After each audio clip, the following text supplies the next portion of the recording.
बिस्मिल्लाहिर्रहमानिर्रहीम, अस्सलामुअलैकुम। आपको खुशामदीद कहते हैं बोल न्यूज हेडक्वार्टर्स में।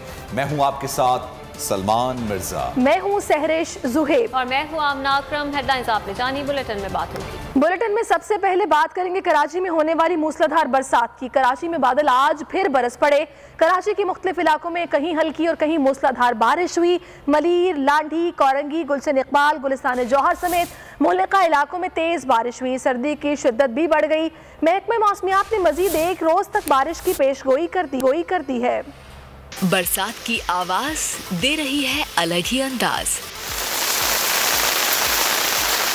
कराची वालों पर अब्र करम का सिलसिला जारी और सारी। कराची में मेघा जमकर बरस रही है। मुख्तलिफ इलाकों में हल्की और तेज बारिश हो रही है। Malir, Korangi, Shah Faisal colony, north Karachi, north Nazimabad, सदर, सुरजानी टाउन के इलाके, हर जगह ही बादल खूब जमकर बरसे।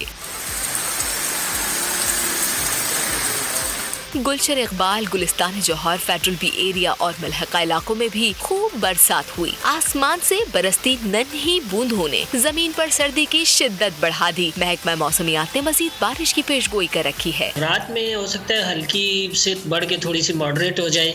ये स्पेल जो रात में आ रहा है उसमें इम्कान ये है कि मॉडरेट टाइप हो सकती है, और ये फिर सुबह आप कह लें 10-11 बजे तक प्रिवेल करेगा। उसके बाद ख़त्म हो जाएगा कराची में से। बारिश बरसाने का सिस्टम खत्म हो गया तो सर्दी बढ़ाने का सिस्टम एक्टिव हो जाएगा।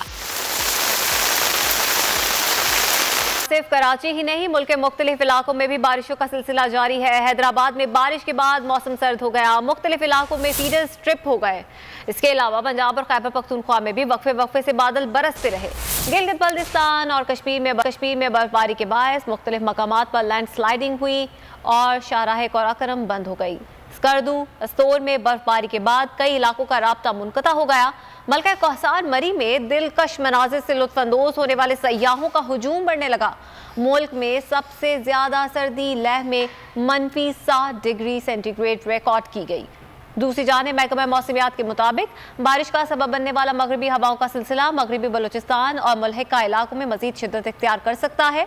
हैदराबाद, जैकबाबाद, सांगढ़, बदीन, ठट्टा, मीरपुर खास, टंडो मोहम्मद खान, उमरकोट, थरपारकर, जामशोरो, दादू, कंबर, शौदातकोट, लाड़काना, शिकारपुर, सखर और शहीद बेनजीराबाद में गरज चमक के साथ बारिश का इम्कान है। और सर्दी में लोग ज्यादा मछली खाते हैं, लेकिन क्यों खाते हैं? सूप क्यों पीते हैं? कॉफी और चाय के ढाबों का पर ज्यादा रश क्यों होता है? किसकी कमाई कब ज्यादा होती है? मूंगफली और सर्दी का जोड़ क्यों है? बोल के नुमाइंदों ने शहर शहर लोगों से सवालात पूछे। क्या दिलचस्प जवाब मिले, आप भी देखिए। आज तो सर्दी भी ज़्यादा है और कराची का मौसम भी खुशगवार है और बारिश भी है साथ साथ, और मछली का मज़ा ही अलग है। सर्दी में सूप बहुत ज़्यादा मज़ा देता है, क्योंकि खास तौर पे बाबू भाई का सूप। इनका नाम हमने बहुत सुना था कि मछली कटाकट मिलती है, तो आज हम पहली दफ़ा यहाँ पर आए। कराची में चाय का तो एक अपना ही नशा है। चाय ये तो सर्दी का ही आइटम है। घर में तो आपको पता है बच्चे बेगम फलाना ढिमकाना, वो इधर सकून से बैठ के गपशप भी करे यार दोस्तों से, चाय भी पिए। असल मज़ा सर्दी में ही है इसका, और देसी मुर्गी है, ये भी नहीं कि फार्मी हो, तो उसका मज़ा ही कुछ और है।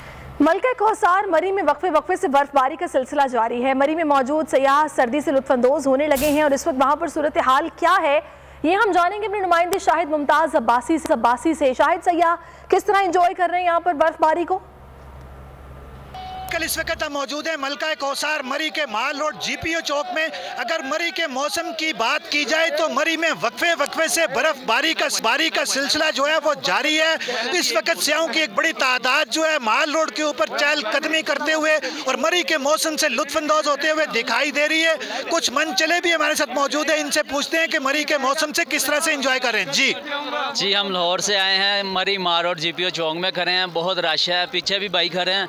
माशाल्लाह बहुत एंजॉय हो रहा है, वक्फे से बर्फबारी हो रही है, बहुत अच्छा लग रहा है। जी बेटा, आप भी एंजॉय कर रहे हैं? जी मैं एंजॉय कर रहा हूँ। मैं लाहौर से आया हूँ, माल रोड से मज़ा बहुत आ रहा है। मरी में बहुत बर्फबारी हो रही है। जी, जैसा कि सयाहों का कहना है कि मरी के अंदर वक्फे से बर्फबारी का सिलसिला जो है वो जारी है। बारिश, सैलाब और बर्फबारी से मुतासरा सूबा बलूचिस्तान में मजीद बारिश की पेशगोई। गुज़श्ता सैलाब की तबाहकारियों के बाद पाक फौज, PDMA और मुतालिका इदारों की जानिब से बहाली का काम जारी है। कला अब्दुल्ला में घन गरज के साथ बारिश, चमन और ज़ियारत में बर्फबारी का सिलसिला जारी है। रास्ते बंद हो गए हैं। बारिश और सख्त सर्दी भी हौसले पस्त ना कर सकी। जमात इस्लामी का बल्दियाती बिल के खिलाफ सिंध असेंबली के सामने एहतजाजी धरना 8वें रोज में दाखिल हो गया। धरने की ताज़ा तरीन सूरत हाल बता रहे हैं हमारे नुमाइंदे मोहम्मद सलीम।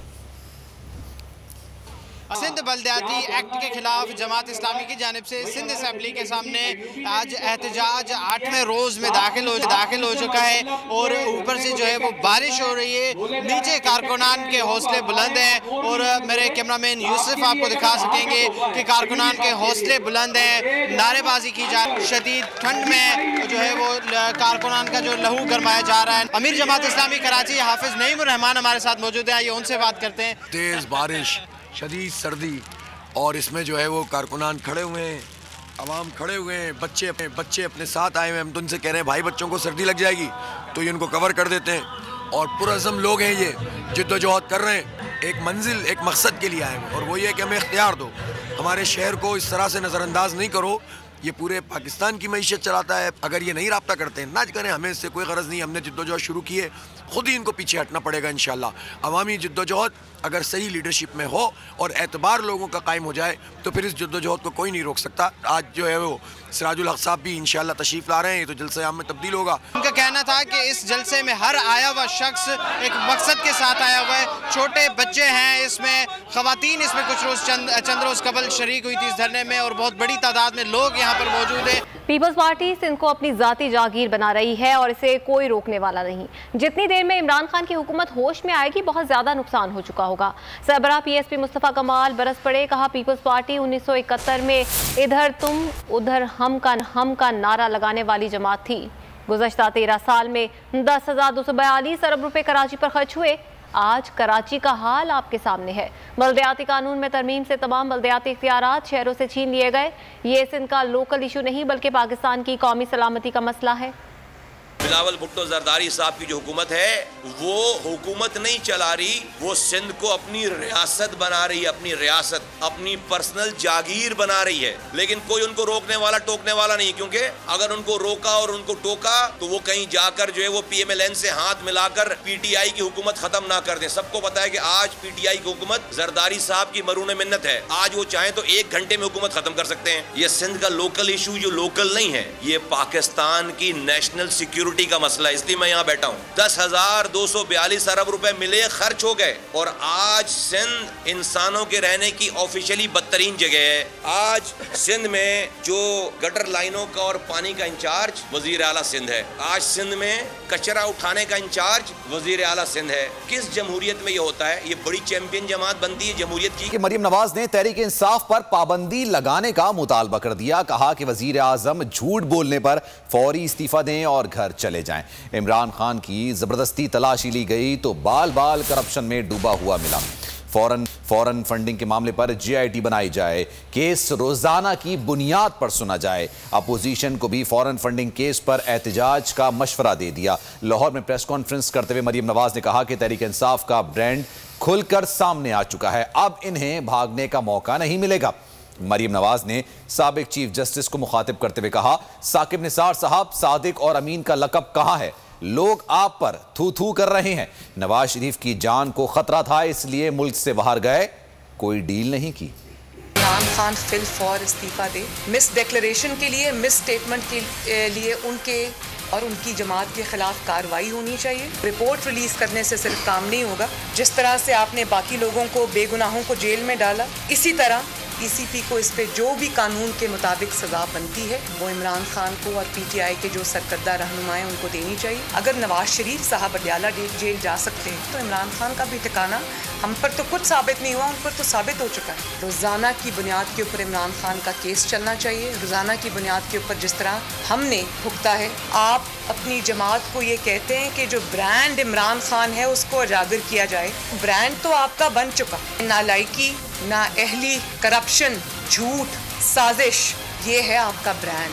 तो ये ब्रांड तो अब खुल के सामने आ चुका है। जिस तरह से आप फरार इख्तियार करते रहे हैं, अब वो मौका आपको नहीं मिलेगा। साकिब निसार साहब से भी मैं पूछना चाहती हूँ, ऐसे शख्स को आपने सादिक और अमीन का सर्टिफिकेट दे दिया कि जिसका बाल बाल करप्शन में डूबा हुआ, पूरी दुनिया आपके ऊपर आज थू थू कर रही है। नवाज शरीफ साहब लंदन इसलिए गए थे कि उनकी जान को खतरा था, वो किसी डील के नतीजे में यहाँ से नहीं गए। हमें किसी डील की जरूरत नहीं। सब्सक्राइब करें और बेल दबाएं ताकि कोई खबर रह न जाए।